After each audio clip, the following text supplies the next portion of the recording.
రోహిణి మాటలతో నిజం తెలుసుకుని మనోజ్కి ఊహించని షాక్ ఇచ్చిన ప్రభావతి.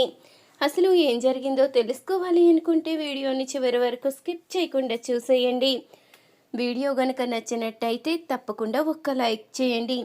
ఇక ప్రభావతి అయితే బయటికి వచ్చే ముందు సత్యం అయితే అడుగుతూ ఉంటాడు, ఎక్కడికి వెళ్ళావు అంటూ అనంగానే, నేను ఈ మహమ్మారిని గదిలో అడుగు పెట్టనివ్వొద్దని వాడికి చెప్పడానికి వెళ్ళాను అంటూ అనంగానే, ఏంటి ప్రభా ఇదంతా?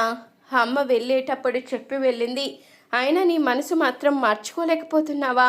ఎందుకు ఇలా ప్రవర్తిస్తున్నావు అంటూ సత్యం అడుగుతూ ఉండగా, ఇలాంటి దాన్ని క్షమించి మనసు మార్చుకుంటే ఏకంగా మనల్ని కూడా అమ్మేస్తుంది, అలాంటిది అంటూ ప్రభావతి అనంగానే, మీకు తొందరలోనే చెప్తాను అత్తయ్య, ఈ రోహిణి అంటే ఏంటో చూపిస్తాను. ఇప్పుడు నాకు అవకాశం లేక ఊరుకుంటున్నాను, నాకు అవకాశం రాకపోదు అంటూ తన మనసులో అనుకుంటూ ఉంటుంది. అప్పుడు ఇక సత్యమైతే, చూడు ప్రభా, జరిగిందేదో జరిగిపోయింది. మనోజ్ రోహిణి ఇద్దరు భార్యాభర్తలు, వాళ్ళిద్దరూ ఏకాంతంగా మాట్లాడుకునే అవకాశం ఇవ్వు అంటూ సత్యమనంగానే, లేదో, ఎట్టి పరిస్థితిలో అలా జరగడానికి వీల్లేదు. చూడు, నేను బయటికి వెళ్ళాను కదా అని నువ్వు మనోజ్ గదిలోకి వెళ్ళి వాణ్ణి నీ వైపు తిప్పుకోవాలని చూస్తే మాత్రం ఊరుకునే ప్రసక్తే లేదు, చెప్తున్నాను. ఏదో పోనీలే, అత్తయ్య గారు క్షమించారు, నిన్ను ఇంట్లోకి తీసుకురమ్మని చెప్పారు, ఆవిడ మాట మీద గౌరవంతో నిన్ను తీసుకువచ్చాను, అంతేకాని నిన్ను క్షమించో, నీ మీద జాలిపడో నేను తీసుకురాలేదు. నువ్వు గనక నా కొడుకు జోలికి వెళ్ళినా, వాడి రూమ్లోకి వెళ్ళినా ఊరుకునే ప్రసక్తే లేదో చెప్తున్నాను. చూడు, నేను వచ్చేంతవరకు నువ్వు ఇక్కడ హాల్లో ఇదే సోఫాలో కూర్చుని ఉండాలి.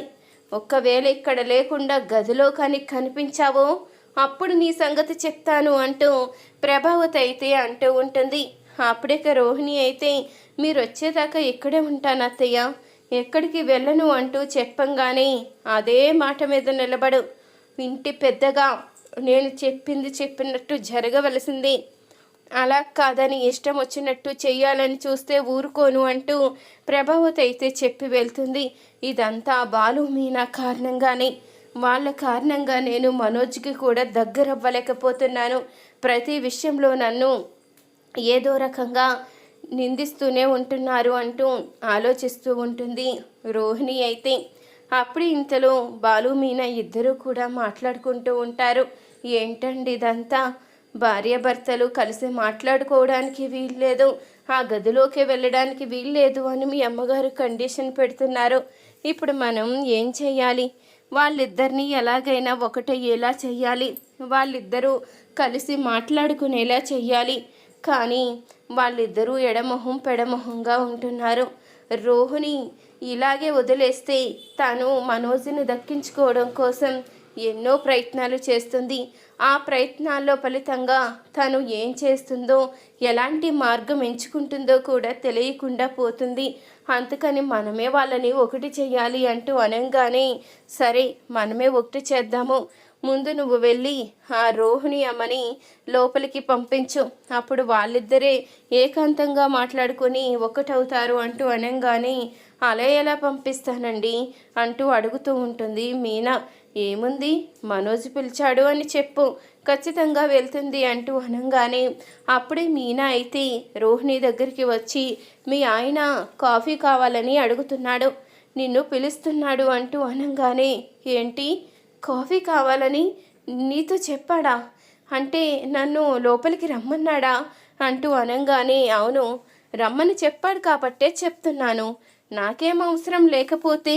అంటే అత్తయ్య గారు లేరు కదా, ఒకవేళ నీతో మాట్లాడాలనుకుంటున్నాడేమో అని మీనా చెప్పంగానే, రోహిణి అయితే మనోజ్ గదిలోకి అయితే వస్తుంది. మనోజ్, నాతో మాట్లాడాలని పిలిచావంట కదా, ఏం మాట్లాడాలి అంటూ రోహిణి అయితే సంతోషపడుతూ వచ్చి అడుగుతూ ఉంటుంది. ఏంటి, నేను నిన్ను పిలిచానా? నువ్వెందుకు నా గదిలోకి వచ్చావో బయటికి పో అంటూ మనోజ్ అయితే అంటూ ఉంటాడు. అప్పుడే బాలు మీనా అందరూ కూడా వాళ్ళ రూమ్ డోర్ని అయితే బయటికి లాక్ చేస్తారు. అప్పుడిక బాలు అయితే బయటే ఉండి వాళ్ళు ఏం మాట్లాడుకుంటున్నారు అంటూ వింటూ ఉండగా మీనా అయితే బాలు చెయ్యి పట్టుకుని తీసుకుని వెళ్ళిపోతుంది. అప్పుడిక మీనా అయితే చెప్తూ ఉంటుంది, ఇలా అయినా వాళ్ళు ఏకాంతంగా మాట్లాడుకొని ఒక్కటవ్వాలని కోరుకుంటున్నాను అనంగానే, చూడు, భార్యాభర్తల బంధం అనేది నమ్మకం మీద నిలబడుతుంది. మనోజ్కి పార్లలమ్మ అంటే చాలా ప్రేమ ఉంది, కానీ పార్లలమ్మ అడుగడుగునా మోసం చేస్తూనే ఉంది.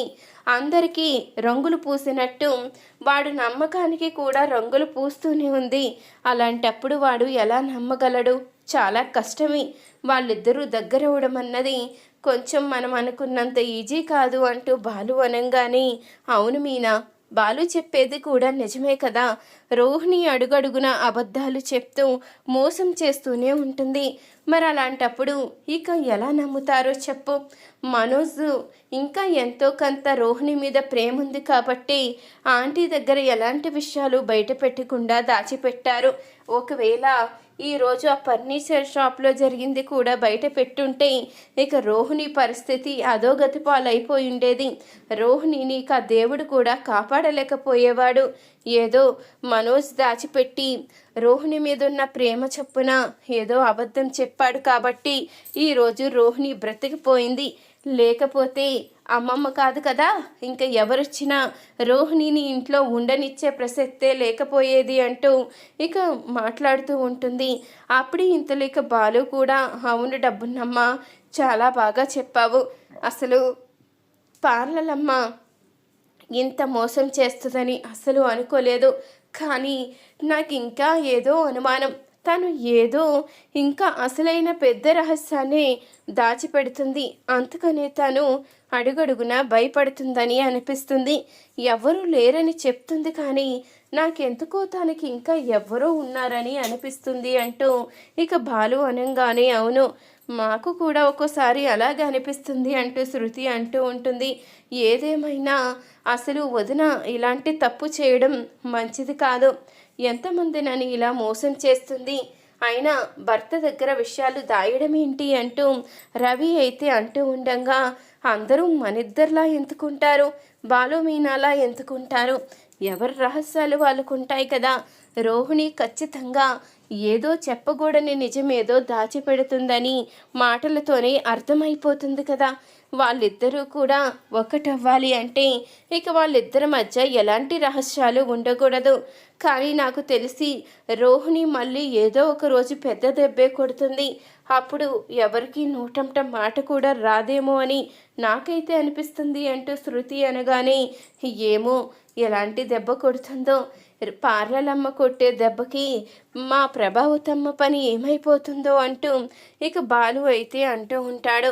అప్పుడు ఇంతలో ఇక శృతి అయితే చెప్తుంది, ఇదంతా బాగానే ఉంది, మనం నలుగురు కూర్చుని బాగానే మాట్లాడుకుంటున్నాము, కానీ ఈ సమయంలో అత్తయ్య గారు కనుక వచ్చారు అంటే, రోహిణి నా గదిలో చూశారు అంటే ఖచ్చితంగా మీనాయే పైకి పంపించింది అని ఆ రోహిణి చెప్పేస్తుంది.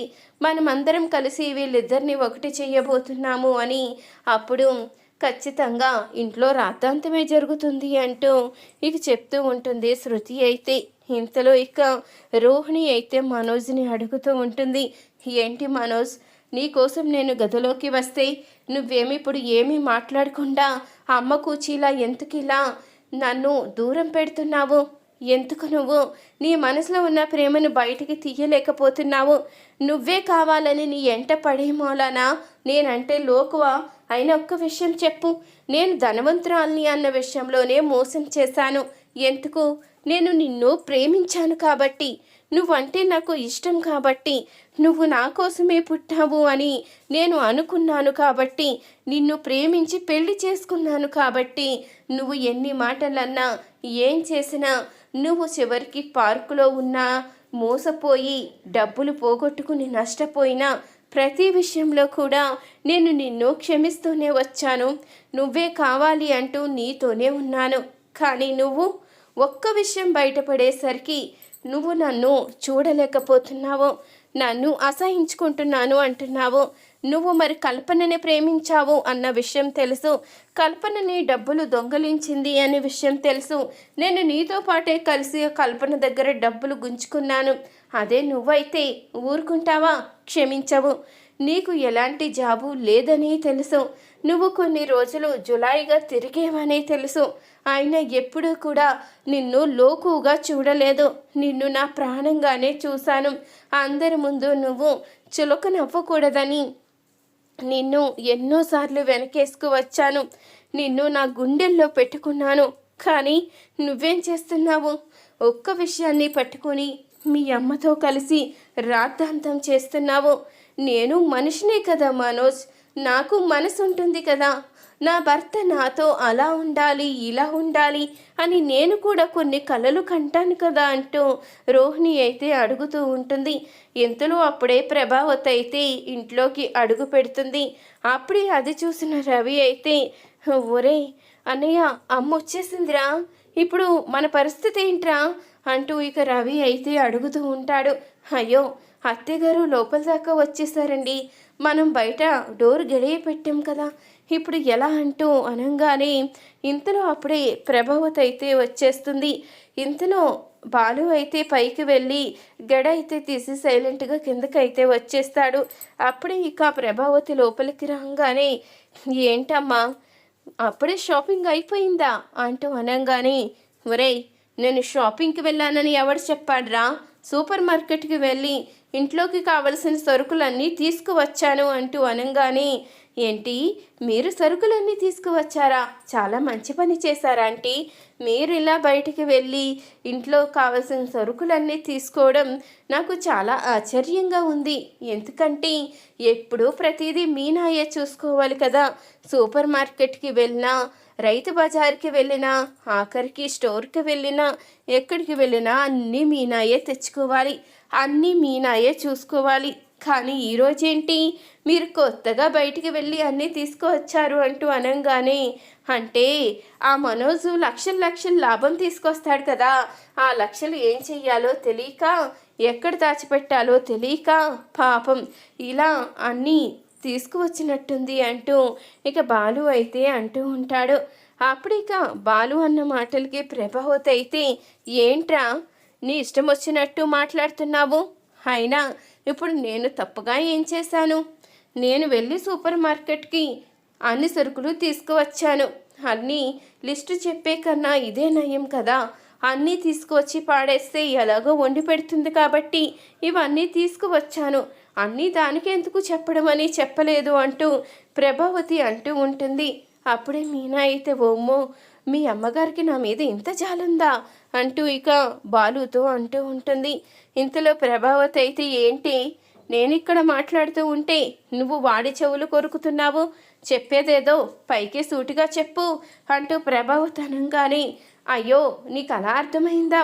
మేము ఏమి చెవులు కొరుక్కోవడం లేదో, ఈరోజు మా అమ్మ ఎంత మంచి పని చేసిందో అని నిన్ను పొగుడుకుంటున్నామంతే, నిన్నెందుకేదో ఎందుకంటాము అంటూ ప్రభావతితో బాలు అనగానే ఇంతలో మీనా కూడా చెప్తూ ఉంటుంది. అవునత్తయ్య, మిమ్మల్ని అనే ధైర్యం మాకెక్కడుంది?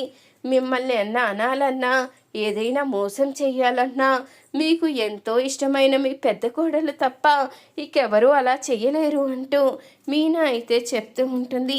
ఇంతలో అప్పుడే రవి కూడా అడుగుతూ ఉంటాడు, ఏంటమ్మా ఇదంతా? నువ్వు సూపర్ మార్కెట్కి వెళ్ళి ఇవన్నీ తీసుకురావడం వాళ్ళకి కాదు, నాకే ఆశ్చర్యంగా ఉంది అంటూ అనగానే, అవునా నీకు ఆశ్చర్యంగా ఉందా? దీంట్లో ఆశ్చర్యపోవలసిన అవసరం ఏముందిరా? అయినా ఈ మీనా నిన్నగాక మొన్నొచ్చింది.